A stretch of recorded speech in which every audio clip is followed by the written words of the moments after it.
오늘은 마가복음의 7장의 말씀을 가지고 마음의 화석을 희석하라는 제목으로 함께 은혜를 나누겠습니다. 여러분, 똑같은 날씨, 똑같은 장소, 똑같은 시간에 예배하고 이렇게 삶을 살다 보니까 익숙해지지 않습니까? 익숙해지면은 우리가 타성에 빠지게 됩니다. 뭔가 하는 것 같은데 무덤덤하게 되는 거죠. 무감각증에 빠지게 됩니다. 신앙도 그러합니다. 영적 매너리즘에 빠지게 되고 영적 타성에 젖을 수 있습니다.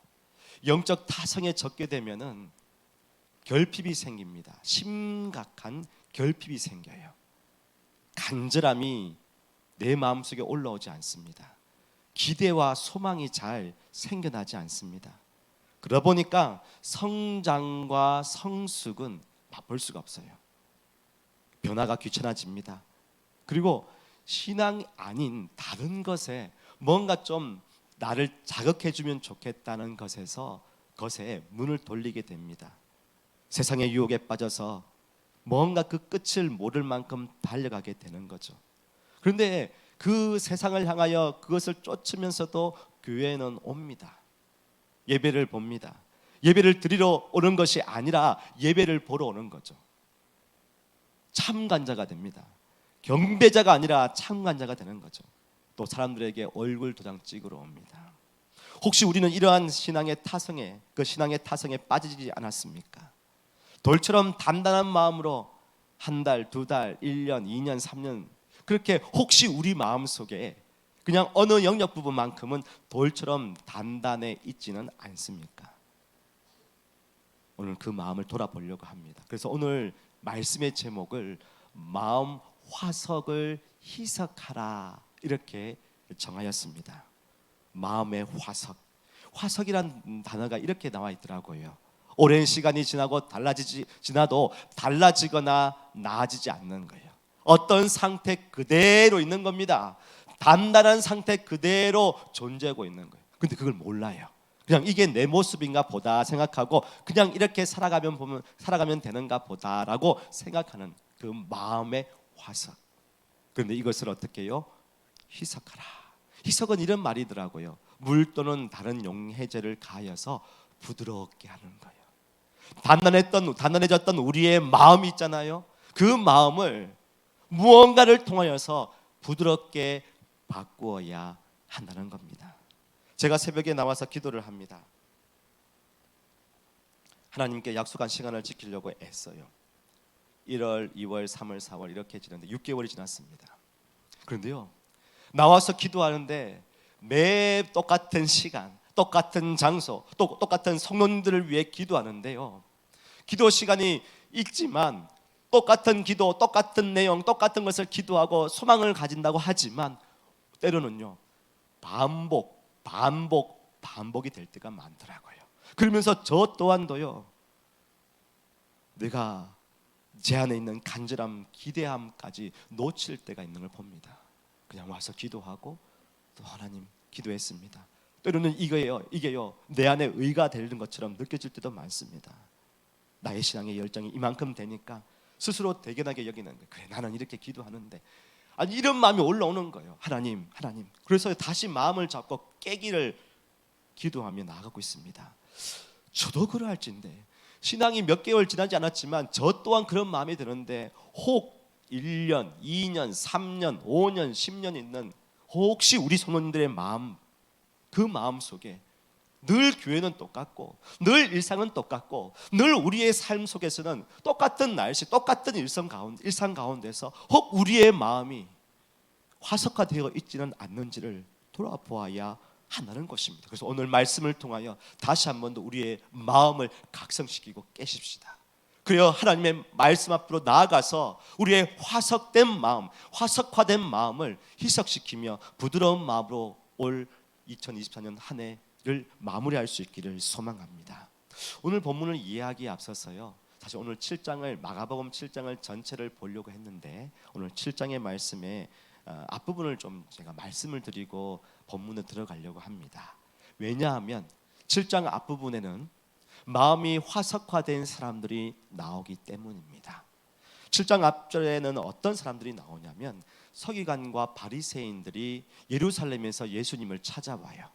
예수님께 와서요, 예수님을 만나기 위한 게 아니라 예수님이 어떠한 사람이 뭘 하느냐 그걸 보러 온 겁니다. 그런데 제자들이 손을 씻지 않는 부정한 손으로 떡을 먹는 것을 봅니다.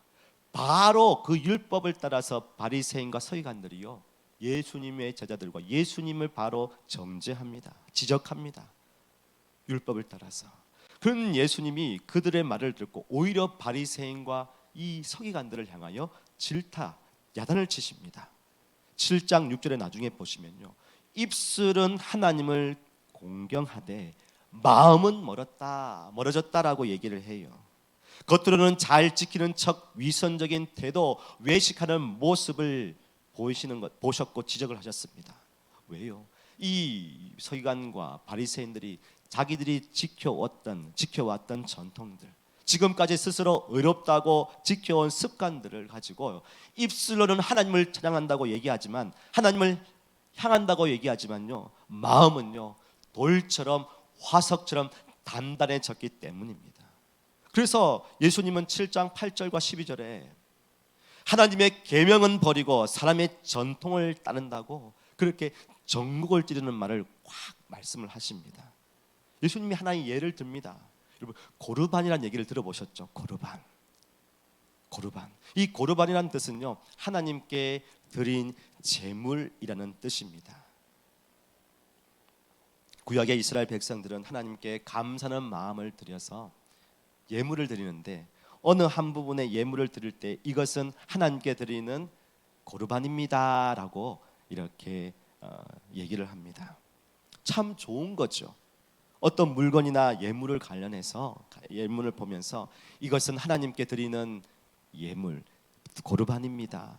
얼마나 귀합니까? 그러면 이 고르반이라고 얘기를 듣는 주변 사람들이, 야, 이 사람은 하나님께 귀하게 드리는 참 신앙이 깊은 사람이구나, 그렇게 칭찬하고 존경할 수 있겠죠. 처음에는 좋은 의도였습니다. 근데 시간이 지나니까요, 이게 변질이 되었습니다. 이스라엘 자녀는 부모를 부양할 책임이 있지요. 근데 어떤 사람이 부모를 부양하기 위해 재물을 조금씩 모았는데, 이 재물을요 나중에 이거는 하나님께 드리는 고르반입니다 라고 그냥 명명합니다. 그러니까는 하나님께 드리는 재물이 되었으니까 부모를 위해 쓰지 못하는 거죠.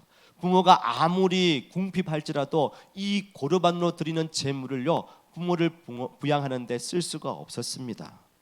그러면 문제가 생기죠. 부모가 무엇을 먹고 삽니까? 무엇 어떻게 부양을 받을 수 있겠습니까? 또 자녀는 부모 부양을 어떻게 책임집니까? 그래서 이 전통에 따라서 많은 사람들이 하나를 자기의 입맛대로 해석하고 활용했습니다. 고르반으로 제물을 드린 자녀들에게는요 부모 부양 책임을 면제해 주었습니다. 그러니 어떻게 합니까? 그 재물을 하나님께 드린다니까는 그 자녀들에게는 나는 우리 부모를 부양할 책임에 면제가 된다는 거예요. 부모를 공경하라는 하나님의 십계명을 버리게 된 겁니다. 겉으로는 신앙이 깊은 것 같지만 자신의 유익을 위하여, 사람들의 어떤 편의를 위해서 전통이 하나님의 계명, 십계명, 부모를 공경하라는 그 십계명을 저버리고 있는 겁니다. 그렇게 유대 사회가 흘러왔던 거예요. 사람들이 지켜왔던 전통과 기준이 하나님을 섬기고 부모를 공경하고 이웃을 사랑하는 기본적인 계명을 뭉개버렸던 것입니다. 그 모든 것이 어디서 비롯되었을까? 이렇게 사람들이 쭉 해오다가 전통과 율법을 따라 사다 보니까 하나님의 말씀을 저버리고 하나님보다 더 전통과 율법을 지키게 된 것이 무엇일까? 여러분, 예수님은요 그 전통과 물법을 지켜왔던 사람들 속에 그 마음의 중심, 그 악함, 그 욕심, 그 중심을 보셨던 거예요. 그래서 7장의 마가복음 7장을 쭉 읽다 보면요 이 정함과 부정함, 율법에 대하여 이렇게 고르반을 얘기하시다가 이 문제의 초점이 어디에 있느냐, 7장 가운데 보시면 7장 20절 정도 보시면 사람의 마음에서 그것을 찾고 있습니다. 처음에는 좋은 의도였지만 시간이 지날수록 자기 중심적으로 자기 유익에 집착했던 거예요. 자기들이 만들어 놓은 전통과 풍습을 지키도록 강요했습니다. 자기들에게 유리하도록 해석했습니다. 왜요? 그 마음에 사람의 악한 마음이 있으니까. 그러니까는 그 율법대로 자기 나름대로 해석하고 하나님의 말씀은 하나님 중심이잖아요. 하나님을 경외하게 만든 거잖아요. 하나님의 말씀을 따라 이웃을 사랑해 하신 거잖아요. 그런데 그 말씀을 따르기보다 율법과 전통을 따르는 이 사람들의 마음이 이렇게 악하게 되었다는 것을 7장에서 말씀하고 있는 거죠. 그러면서 그걸 지키지 않으면 부정하다고 지적하고 판단하고 뒷말하고. 그 지금 서기관과 바리새인들이 와서 예수님의 그 모습, 그 제자들의 모습을 보면서 저들은 부정하다, 부정하지 않습니까? 왜 부정한 손으로 부정한 그렇게 떡을 먹고 있습니까? 그 이야기를 하고 있는 거예요. 근데 예수님은 그 모습, 바리새인과 사두개인들의 그 말하는 모습의 이면에 있는 그 마음의 악독, 그 사람의 마음에 화석화된 것을 보신 것입니다. 우리 마가복음 7장 20절에서 23절 한번 읽어보겠습니다. 시작. 또 이르시되 사람에게서 나오는 그것이 사람을 더럽게 하느니라. 악한 생각 곧 음란과 도둑질과 살인과 간음과 탐욕과 악독과 속임과 음탕과 질투와 비방과 교만과 우매함이니 이 모든 악한 것이 다 속에서 나와서 사람을 더럽게 하느니라. 서기관과 바리새인은 예수님을 향하여 당신의 제자들이 부정한 손으로, 씻지 않은 손으로 떡을 먹습니다. 부정합니다. 그런데 오히려 예수님은 사람의 입에 들어가는 그 떡, 그 부정한 손으로 먹는 떡이 부정한 것이 아니라 너희들의 마음이야. 마음이 더러워서 부정해서 너희들이 부정한 것이라고 얘기를 하고 있는 거죠. 사랑하는 여러분, 우리는 어떠합니까? 입술로는 하나님을 사랑한다고 하지만 마음으로는 가족과 이웃을 미워하고 있지는 않습니까? 내가 지켜온 신앙의 습관들, 그런 어떤 것들이 있는데 그것이 좀 고착화되었고 그것의 기준을 따라서 주변의 사람들을 평가하고 있지는 않습니까? 판단하고 있지 않습니까? 정죄하고 있지 않습니까? 조금 더 들어가 볼까요? 나보다 남을 더 낫게 여기라고 하셨잖아요. 그런데요, 여러분, 사람은요, 나보다 좀 더 나으면 시기 질투가 나요. 이게 우리 마음인 거예요. 좀 잘 되는 거, 좀 튀는 거 보면 은근슬쩍 이야기하면서 깎아내립니다. 누군가에게 뭔가 얘기할 때에 좀 책 잡고 싶은 마음이 있는 거예요. 물론 그런 분은 우리 안에 없을 거라고 믿습니다. 그런 마음이 있는 거예요. 사람 마음이 그 안에서 그렇게 해오지만 왠지 모르게 입술로는 하나님을 사랑한다고 또 이웃을 섬긴다고 얘기하지만 우리의 마음속에는요, 질투와 비방과 교만과 그런 부분이 있다는 것입니다. 하나님을 뜨겁게 사랑했던 그 첫사랑은 식어지고 혹시 우리의 신앙의 형식만 남아있지 않습니까? 늘 해오다는 그 모습에서 깨어있지 못하고 우리의 마음과 우리의 행함에 있어서는 그냥 화석화된 마음처럼 그 마음이 단단해져서 그냥 그렇게 살아가고 있지는 않습니까? 다시금 우리 예수 그리스도에게 나가야 합니다. 진실한 마음을 가지고 주님께 나아가야 합니다. 에스겔 36장 26절에 이렇게 말씀합니다. 같이 한번 읽어보겠습니다. 시작. 또 새 영을 너희 속에 두고 새 마음을 너희에게 주되 너희 육신의 굳은 마음을 제거하고 부드러운 마음을 줄 것이며. 보십시오. 우리가 누구에게 나갑니까? 우리의 마음을 다시금 회복시켜 주실 분, 우리가 주님께 나아가야 한다는 겁니다. 제가 이 말씀을 먼저 드리는 것이요, 오늘 이 수로보니게 여인에 대하여 예수님께서 말씀하실 때 그냥 그 여인의 그 귀신 들린 딸에 고치는 것이 사실은 초점이 아닙니다. 오늘 7장의 말씀을 보면요, 긴 이야기를 23절까지 쭉 이어오신 것은 예수님께서 이 바리새인과 서기관뿐만 아니라 유대인들이 그 기나긴 전통과 율법을 지키면서 그 마음이 얼마나 단단해졌는지, 그리고 그 마음을 가지고 사람들을 비판하고 부정하다고 판단하고, 그런 모습에서 너희들을 좀 깨달으라, 깨라고 지금 하시고 있는 겁니다. 그래서 오늘 23절까지 제가 말씀을 드렸습니다. 그러면 오늘 마가가 전해주고 나는 그 말씀을 오늘 더 이해할 수가 있습니다. 오늘 24절 보면은 여러분 잘 알고 있는 이야기입니다. 그 이야기 나오죠. 스로보니게 여인, 이방인입니다. 유대인이 보기에 종교, 문화, 지역, 성별에서 완전한 부정한 여인입니다. 그 부정한 여인이 예수님께 진실한 마음을 가지고 옵니다. 마가는 마음이 화석화된 그 앞에 있는 사람들, 그 유대인들에게 진실한 마음으로 찾아오는 이 여인을 보라는 거예요. 그래서 하나님이 기뻐하시는 마음이 어떠한 마음인지 오늘 우리에게 말씀해주고 있는 겁니다. 여인의 출신과 상황에 대해서 오늘 25절과 26절에서 말하고 있죠. 한번 보실까요? 한번 읽어보겠습니다. 시작. 이에 더러운 귀신 들린 어린 딸을 둔 그 발 아래에 엎드리니 그 여자는 헬라인이요 스로보닉의 족속이라 자기 딸에게서 귀신 쫓아내 주시기를 간구하거늘. 예수님이 이 여인을 만난 곳은요 24절에 보시면 이제 두로라고 되어 있습니다. 예루살렘에서 예수님을 찾으러 왔던 많은 사람들이 있지만 이제 예수님은 이제 두로 지방으로 들어가고 한 집 앞 집에 들어갑니다. 그런 가운데 예수님의 소문이 계속 흘러나니까 이제 이 여인이 왔어요. 그 여인이 있는 곳은 이제 스로보닉의 족속이라고 얘기를 하죠. 스로보닉의 족속, 수리아에 있는 페니키아, 그래서 지금의 시리아 그 지역이라고 볼 수 있습니다. 곧 뭐냐면 이 여인은 철저하게 완전한 이방인이라는 것입니다. 그런데 이방인이지만 그 딸이 어떻게 해요? 귀신이 들렸다고 합니다. 병행 구조를 보면요, 그 귀신이 들렸다고 이렇게 마가복음에서는 팩트만 얘기하는데 조금 더 마태복음에서는 더러운, 흉악한이라고 합니다. 더럽다, 흉악하다. 그냥 귀신 들렸다고 얘기도 할 수 있지만 더럽다, 흉악하다 얘기를 하고 있습니다. 하나님의 은혜를 받을 수 없는 이방인, 더러운 귀신 들린 어린 딸을 둔 여자, 유대인의 율법과 전통에 의하면요 완전히 부정한 여인입니다. 제자들도 부정하다고, 귀찮다고, 시끄럽다고 개쫓듯 멀리 쫓아버리라고 간청합니다. 유대 문화에서는 당연한 것이었죠.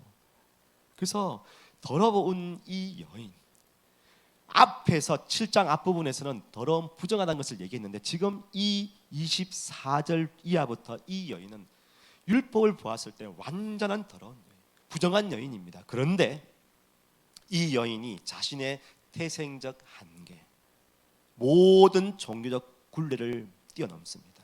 부정하다는 그 시선을 뛰어넘어서 누구에게 옵니까? 예수님께 나옵니다. 그냥 예수님께 나온 곳이 그냥 그런가 보다 싶은데요, 그 두로에는 그 근처에 한 5km 정도의 두로 시민들, 두로에 있는 사람들이 믿는 신이 있었습니다. 풍요의 신, 치유의 신, 건강의 신, 에시문이라는 신이 있었어요. 그러니 죄송합니다. 그 주변 사람들이 이 신을 찾아가기 위해서 많은 사람들이 그에게 엎드렸죠. 자기 민족이 믿던 신을 찾아가야 되는데 오늘 이 여인은 신을 찾지 않습니다. 하나님께 나옵니다. 더러운 귀신 들린 그 자녀의 딸을 바라보면서 매일 지옥과 같은 삶을 살지라도 그런 세상의 방법을 찾지 않고 누구에게 나옵니까? 예수님께 나온다는 거예요. 유대의 그 기적들을 들었습니다. 예수님의 이야기를 들었습니다. 사람을 살리고 키우고 고치시는 예수님의 사역, 한 사람 한 사람 만나서 끝까지 책임져 주시는 예수님의 그 사랑, 만지시고 부정한 자를 외면하지 아니하시고 병든 자를 고쳐주시고 귀신 들린 자를 자유케 하시고 죽은 자를 살리신다는 그 예수님의 이야기를 들으니까요, 그 여인의 마음속에 믿음이 생긴 것입니다. 비참한 하루하루의 삶을 살더라도 그 마음속에 희망의 빛이 비춰진 것입니다. 그래서요, 모든 부정적인 시선, 특별히 예수님 앞에, 유대인 예수님 앞에, 또 유대인이 많이 있는 그곳에 그 모든 시선을 다 뒤로 하고 예수님께 나왔던 것입니다. 근데 예수님이 엉뚱한 말을 하세요. 보니까는 27절에 이렇게 말씀합니다. 한번 읽어보겠습니다. 27절 시작. 예수께서 이르시되 자녀로 먼저 배불리 먹게 할지니 자녀의 떡을 취하여 개들에게 던짐이 마땅히. 아니하니라. 아니 여러분 생각해 보십시오. 그래도 예수님께 왔습니다. 야, 이 여인의 믿음이 얼마나 귀합니까? 그러면 칭찬을 해줘도 괜찮지 않습니까? 그런데 어떤 말을 합니까? 자녀에게 먼저 배불리 먹게 하고 그 다음에 이 떡을 개들에게 던지는 것은 율법적으로 부정하다, 옳지 않다 얘기를 합니다. 당시의 유대인들은요, 떡을 먹을 때 어떻게 했냐면 떡을 떼지 않습니까? 숟가락 젓가락이 없습니다. 떡을 떼는데 떡을 때는 뭐 이게 떡이 이게 손에 묻으니까 이 손을 어떻게 하냐면 떡 부스러기로 닦아서 납니다. 떡 부스러기로 닦아가지고 떡 부스러기를 이제 버리는 거죠. 상 밑에 이렇게 버리는 겁니다. 그러면 어떻게 해요? 개들이 와서 그 부스러기를 먹었습니다. 손을 닦은 부스러기, 더러운 것들을 개가 먹습니다. 그래서 지금 예수님이 그 이야기를 하고 있는 거예요. 그 더러운 떡을 취하여 개들에게 던짐이 마땅치 않다. 근데 그 떡을 취하는 개만 또 못한 여인이라고 지금 취급을 하고 있는 겁니다. 예수님이 이방인에게도 복음이 전해지는 것을 원하셨는데 너무 야박하신 것 같지요. 이에 대해 많은 주석가들은 여인의 믿음을 한층 더 끌어올리기 위한 예수님이 훈련시키는 것이라고 봅니다. 조금 더 살펴보죠. 왜 떡을 가지고 말씀을 하셨을까요? 앞부분에서 여러분, 서기관과 바리새인들이 예수님께 와서 부정한 손으로 떡을 먹는 것은 부정하다고 얘기했죠. 정죄했죠. 비판했죠. 그런데 동일하게 예수님도 그 떡을 취하여 개들에게 던지는 것은 부정하다고 얘기합니다. 왜 이 이야기가 계속 이어지냐면 이 여인이 그 지경에 놓여 있을지라도 이 여인의 대화 속에서 여인의 마음뿐만 아니라 이 이야기를 듣고 있는 유대인, 더 나아가서 많은 사람들에게 떡이 그 부정한 손으로 먹는 떡이 삶을 부정케 만드는 것이 아니라 그 마음에 더러운 것들이 부정케 만드는 것이고, 또 아무리 부정하다고 시선을 그렇게 둘지라도 그 마음에 하나님을 향한 마음, 예수 그리스도를 믿는 믿음을 가지고 있는 사람들은 오히려 정한 사람으로, 하나님의 은혜를 누릴 수 있는 사람으로 세우기 위한, 그래서 많은 사람들을 깨우기 위한 하나님의, 예수님의 이야기였다는 것을 오늘 우리에게 들려주고 있습니다. 똑같은 떡이죠요. 똑같은 떡입니다. 오히려 이 떡을 통하여 앞에 있는 율법에 있는 사람들, 그 사두개인과 바리새인들이 부드러운 마음으로 회복되기를 원하시는 예수님의 말씀이 담겨 있는 거예요. 또 부정하다고 여기는 자라도 마음이 주님께 향해 있다면 치유와 회복과 구원의 선물을 받을 수 있다는 것을 지금 우리에게 말씀해 주고 있는 것입니다. 여인을 보십시오. 예수님의 소문을 듣고 그 모든 시선과 그 모든 것들을 다 뒤로 한 채 그 틀을 깨고 오직 주님 앞에 나오고 있습니다. 여인의 대답을 보실까요? 28절 보십니다. 한번 읽어보겠습니다. 시작. 여자가 대답하여 이르되 주여 올소이다마는 상 아래 개들도 아이들이 먹던 부스러기를 먹나이다. 참 이처럼 자신을 낮출 수 있는 것, 겸손이라고 볼 수도 있겠죠. 여러분, 근데 이 여인이 그저 겸손으로만 나온 것이 아닙니다. 이 여인이 딸이 아프니까 내가 구박을 받더라도 이렇게 한다는 극진한 모성애에서 비롯된 것도 아닙니다. 비참하고 처절한 상황을 벗어나기 위하여 자존심 좀 내려놓고 이번 한 번만큼 예수님 바지가랑이 좀 잡아보자, 그런 마음으로 온 것도 아닙니다. 이 상황을 이겨나갈 수 있는 것, 아무리 내가 부정할지라도 이 상황에서 어떤 모멸감을 가질지라도, 나를 멸시할지라도, 내가 이런 얘기를 들을지라도 내 마음속에 한 가지, 주님을 향한 온전한 믿음으로 나아간다면 그 이야기가 달라진다는 것입니다. 마가복음은 처음에 기록된 것이기 때문에 오늘 이 말씀 그냥 쭉쭉쭉 이어지는데요, 다른 병행 구절에 보면 마가복음은 처음에 지어졌고 그 다음에 마태나 이런 다른 누가나 보면요, 이 마가복음을 기준으로 해서 또 살을 덧붙였거든요.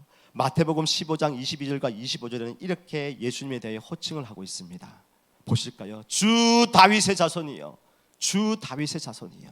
또 여자가 와서 예수께 절하며 이르되 주여 저를 도와주셔서. 제자들은 예수님을 바라보면서 당신이라고 했습니다. 그러나 이 여인은요, 주 다윗의 자손이요, 주여. 주 다윗의 자손이라는 것은 메시아를 의미합니다. 곧 예수님이 어떠한 분인지 완전하게 이해하지는 못했지만 예수님이 바로 하나님의 아들이라는 것을 알게 된 거지요.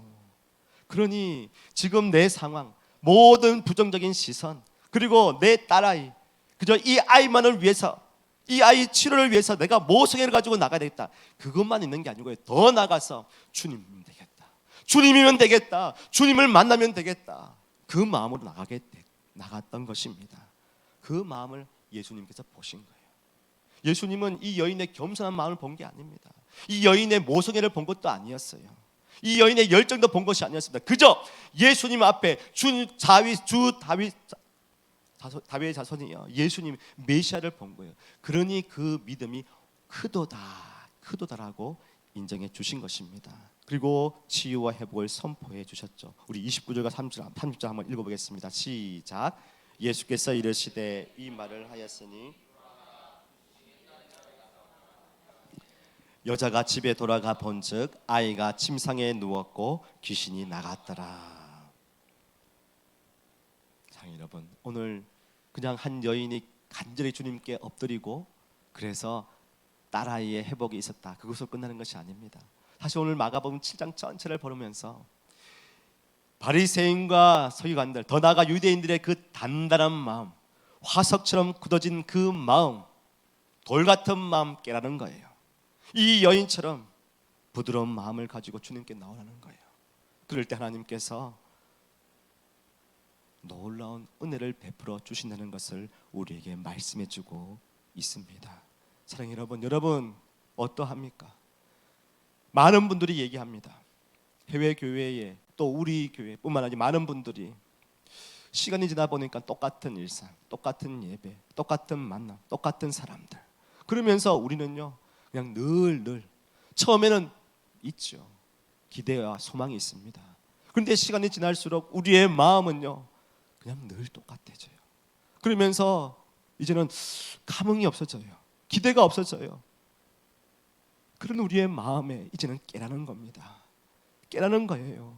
그 돌같은 마음을, 늘 해오던 그 마음을 이제는 내려놓고 부드러운 마음으로 변화시켜 가야 한다는 겁니다. 이걸 위해서 저는 오늘 세 가지를 말씀을 드리려고 합니다. 먼저 우리의 마음, 돌같은 단단한 마음을 깨기 위하여 예수님께 나아가자는 거예요. 바리새인과 서기관들은 사람들을 정죄했습니다. 비판하였습니다. 예수님을 만나고도요, 또 예수님의 지적을 당하면서도 마음이 변하지 않습니다. 그런데 스로보닉의 여인은 어떻게 합니까? 율법에 부정하다는 요소는 다 가지고 있어요. 종교도, 지역도, 태생도, 또 더러운 귀신 들린 딸, 가정이 모두 다 그냥 자기 존재가 그랬습니다. 그런데 그 모든 굴레, 시선을 깨고 어떻게 해요? 예수님께 나왔다는 거예요. 주님께 나왔다는 것입니다. 엎드려. 예수님의 소문을 들었습니다. 그러면 예수님 소문. 그런데 예수님은 이방인들한테, 유대인들은 이방인들을 상종도 하지 않는다고 하는데 나 같은 사람 아니요. 그 얘기를 들으면서 그 마음에 믿음이 생긴 거예요. 주님께 나가면 되겠다. 그런 마음으로 그 한 집에 예수님 몰래 들어갔지만 그 예수님을 찾아러 갔던 것입니다. 여러분, 신앙생활을 해오면서 사람들이, 또는 나 자신이 스스로 혹시나 그 시선에 나름대로 어느 정도의 선을 그어 놓은 것들이 있지는 않습니까? 여러분, 그렇지 않습니까? 해외 교회 오면은 절대 나대지 마라, 절대 뭔가를 막 앞서서지 말라고. 사람들은 말하기를 좋아하기 때문에 뒤에서 말하고 이렇게 해서 말하고 그럴 수 있다. 말하지 말고 그냥 조용하게 지내라. 그런 시선 가운데서 정말 하나님 마음에 내가 여기 와서 기도하고 주님 부르신 곳에서 내가 섬기겠다는 그 마음, 그런데 어느 정도 선을 긋고 그렇게 신앙생활을 하고 있지는 않습니까? 그 마음으로 살다가 그냥 이 정도면 되겠지 그런 마음 갖고 있지는 않습니까? 하나님은 우리가 온전해지기를 원하십니다. 혹시 우리의 마음속에 그렇게 굳어버린 마음이 있다면 하나님은요 그냥 이 굳은 마음 가지고 살게 하시지 않더라고요. 그 마음을 계속 깨뜨리게 하시더라고요. 또 다른 공동체 가서 또 다른 모임 속에서 또 다른 상황 속에서 우리의 마음을 깨게 만드시더라고. 왜요? 하나님은 우리가 온전해지기를 원하기 때문이에요. 하나님은 우리가 더욱더 주님을 바라보게 하기를 원하시기 때문입니다. 그럴 때 그 공동체 가서 또 피눈물 흘리는 거예요. 아, 내가 왜 여기서 훈련하지 않았을까? 왜 여기서 부딪히지 않았을까? 왜 여기서 내가 좀 더 믿음 안에서 좀 실험하지 않았을까? 여러분, 다시 한번 우리의 묵었던 이 마음들을 깨십시다. 지금까지 해왔던 그냥 그 정도 살았던 모습이었다면 우리 깨십시다. 기경하십시다. 어떻게 해요? 주님께 나아가서 주님 저희 마음을 좀 깨주십시오. 주님의 마음을 담게 해주십시오. 그 모든 시선 가운데서 두려운 마음이 아니라 어떻게 나에게 어떤 사람들이 말할까 그런 것들이 아니라 그 모든 부정적인 시선을 깨고 내가 정말 간절한 마음으로 주님께 나가는 그런 소망이 있기를 소망합니다. 호세아 10장 11절에 이렇게 말씀합니다. 한번 같이 읽어볼까요? 읽어보겠습니다. 시작. 너희 묵은 땅을 기경하라. 지금이 곧 여호와를 찾을 때니 마침내 여호와께서 오사 공의를 비처럼 너희에게 내리시리라. 묵은 땅을 기경하십시다. 우리의 마음 속에 이 정도면 되겠지. 또 사람들의 시선에서 이 정도만 선을 긋고 있는 여러분의 그 단단해졌던 마음들이 있다면 깨십시다. 그 마음을 깨고 하나님을 찾기 시작할 때에 마침내 새로운 은혜의 역사가 우리 안에 이루어질 줄로 믿습니다. 두 번째로는요, 연단을 피하지 말자는 겁니다. 예수님은 수로보니게 여인에게요 정말 좀 심하게 말씀을 하세요. 모멸감을 주죠. 매정한 예수님처럼 말씀하십니다. 그런데요, 그 여인과 대화를 통하여서 하나님은요 결코 그냥 허투루 말씀하지 않는 것을 봅니다. 주님은 그 여인과의 대화를 통하여서 그 여인이 확신을 더 가질 수 있도록 연단시키시고 또 주변 사람들을 훈련시키는 것을 볼 수 있습니다. 많은 사람들을 깨우게 하셨습니다. 여러분, 때로는 우리가 여기 와서 신앙생활을 하면서 연단을 받습니다. 해외 교회에 많은 사람들이 카드라 통신이 활발하게 이루어진다고 합니다. 누가 뭐라 하더라. 근데요, 그 모든 것 가운데 우리를 향한 하나님의 좀 테스트라는 것을, 연단이라는 것을 좀 기억하면 좋겠습니다. 처음 먹었던 여러분의 마음이 있지 않습니까? 교회를 사랑하고 하나님을 사랑하고 말씀의 은혜를 받은 대로 해가겠다는 그런 마음들. 어떤 집사님이 이런 말씀하시더라고요. 목사님, 이제는 선한 일을 할 때 어려움이 생기면 낙심하지 않기로 마음먹었습니다. 주님의 일을 하다가 내게 어려움이 생길 때 이 모든 것은 하나님이 나를 향한 연단이라고 믿고 성장과 성숙을 위한 길인 것을 믿고 제가 이 길을 가기로 했습니다. 축복의 시간이 될 거라고 믿고 오히려 담대히 받아들이고 기도하기로 했습니다. 그 말씀하시는 게 제가 깜짝 놀랐습니다. 감사합니다, 집사님. 감사합니다. 잘하셨습니다. 왜요?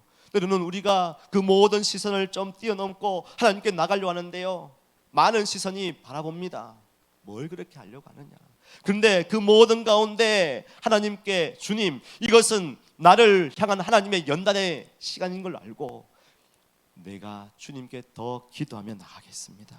하나님께 매달리니까요, 피할 길도 내시고 견딜 힘도 주시고 놀라운 방법으로 믿음으로 승리할 수 있도록 인도해 주신다는 것을 고백하신다는 겁니다. 신명기 8장 16절에 이렇게 말씀합니다. 한번 같이 읽어보실까요? 시작. 내 조상들도 알지 못하던 이는 다 너를 낮추시며 너를 시험하사 마침내 내게 복을 주려 하심이었느니라. 아멘. 사랑해 여러분, 강야 같은 이 세상 가운데서 주님의 방법으로 먹이시고 낮추시고 시험하사 하나님의 때에 우리를 더욱더 연단시키시고 일으켜 세워 주실 줄로 믿습니다. 여러분 그 하나님을 신뢰하며 나아가십시다. 우리를 연단시키시는 하나님, 우리에게 모멸감을 주신 것처럼 때로는 많은 상황 속에 내가 왜 이렇게 어려움을 당하는가 그런 생각이 들 때도 있지요. 그럴 때 더욱더 하나님을 의지하며 나가는 저희들이 되기를 소망합니다. 마지막 세 번째로는요, 주의 역사를 신뢰하는 겁니다. 오늘 본문의 24절부터 30절까지 쭉 보면 참 예수님이 한 집에 들어가시지 않습니까? 24절에. 그리고 30절에서는 한 집, 곧 여인의 집에서 나음이 있게 됩니다. 29절과 30절에 보시면 예수님이 이 말을 하고 돌아가라, 귀신이 나갔다고 얘기합니다. 여자가 집에 돌아가 본 적 아이는 침상에 누워있고 귀신이 나갔다고 합니다. 예수님은 그 여인에게 말씀하시고 또 여인은 그 말씀을 듣고 집으로 갔습니다. 어느 정도의 거리가 있는지 모르겠지만 그 말씀을 믿고 신뢰하고 돌아갔습니다. 수많은 생각이 들 수도 있겠지요. 그 여인은 그럼에도 불구하고 예수님의 말씀을 믿고 신뢰하며 나갔습니다. 병행구절 마태복음 15장 28절에서는 여자여 내 믿음이 크도다, 내 소원대로 되리라 라고 그렇게 말씀합니다. 그리고 그때로부터 그의 딸이 나으리라 라고 나았다고 얘기를 합니다. 그때로부터 주님을 만나고 주님께 엎드리고 주님의 말씀 대화 속에서 하나님께서 역사해 주신 것을 봅니다. 그렇습니다. 주님은요, 우리가 기도하고 나아갈 때 하나님의 때에 하나님의 방법으로 역사하는 것을 보게 됩니다. 사랑하는 여러분, 일상에서 우리가 하나님께 나아갈 때 당장 어떤 변화와 기도가 당장 우리의 눈에 보이지 않을 수도 있습니다. 그런데 주를 의지하고 믿고 나아갈 때 하나님께서는 우리 안에 놀라운 일들을 이미 행하고 계신 줄로 믿습니다. 신학과 진로, 직장과 결혼, 이사 여러 가지 놓여있는 기도 제목이 있지요. 그냥 시간대로 흘러가면 다 될 것이라고 그렇게 생각하십니까? 아니요. 지금도 하나님은 하나님의 역사 가운데 하나님의 때에 응답하십니다. 그럴 때 우리가 기도하며 나갈 때요, 참 성도님들의 그런 간증들을 들을 때가 있습니다. 기도하고 하나님을 신뢰하며 나아가니까 자녀의 학교가 정해지는 거예요. 취업의 길이 열립니다. 비자가 해결됩니다. 때로는요, 이사 또 집 문제가요 정말 딱딱 맞게 해결돼서 걱정했던 것들이 해결되는 것을 보게 됩니다.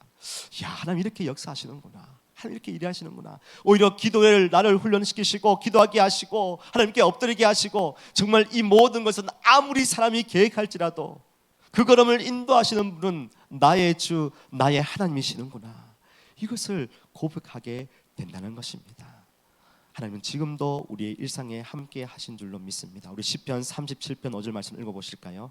같이 읽어보겠습니다. 시작. 내 길을 여호와께 맡기라, 그를 의지하면 그가 이루시고. 아멘. 사랑하는 여러분, 말씀을 마무리하겠습니다. 수로보니게 여인은요, 그냥 그 딸 치유에 초점을 맞추면 와, 그 믿음이 크다라고 볼 수 있지만 조금 더 크게 보면요, 지금 예수님은 우리에게 너의 마음은 어떠냐고 묻고 있습니다. 늘 이렇게 해오던 그 자리에서 늘 굳어진 마음으로 있느냐, 바리새인과 서기관들처럼 늘 해오던 대로 보면서 비판하고 판단하고 정죄하고 그런 단단한 마음으로 지금 살고 있느냐, 우리에게 묻습니다. 그러면서 한 여인의 그 치유를 보여주면서 이 여인의 마음을 좀 보기를 원한다, 우리에게 말씀하십니다. 저와 여러분의 마음이 어떠합니까? 단단해졌습니까? 굳어졌습니까? 아니면 그런 소망도 없이 그냥 이따가 가지 뭐, 그런 마음을 가지고 있으면 그러면 깨십시다. 어떻게 해요? 주님께 나아가십시다. 주님께 나아가면 우리 안에 새 일을 행하실 것을 기대하며 나아가십시다. 그리고 나아가는데 때로는 우리에게 오는 연단이 있죠. 어려움이 있습니다. 테스트가 있습니다. 그때에 내가 좋은 마음으로 하려는데 왜 이럴까, 그런 마음 가지지 마시고 오히려 그때 기도하며 주님께 나아가십시다. 그러면 하나님께서 그 기도하는 순간, 주님께 엎드리는 순간, 주님을 찾는 그때에 하나님의 방법으로 우리의 삶의 문제 속에서 역사해 주실 줄로 믿습니다. 그 은혜가 넘쳐나서 주님께 영광 드리고, 그래서 늘 부드러운 마음으로 하나님께 감사 찬송 드리고 예배하는 저와 여러분 되기를 주님의 이름으로 축복합니다. 함께 기도하시겠습니다. 여러분,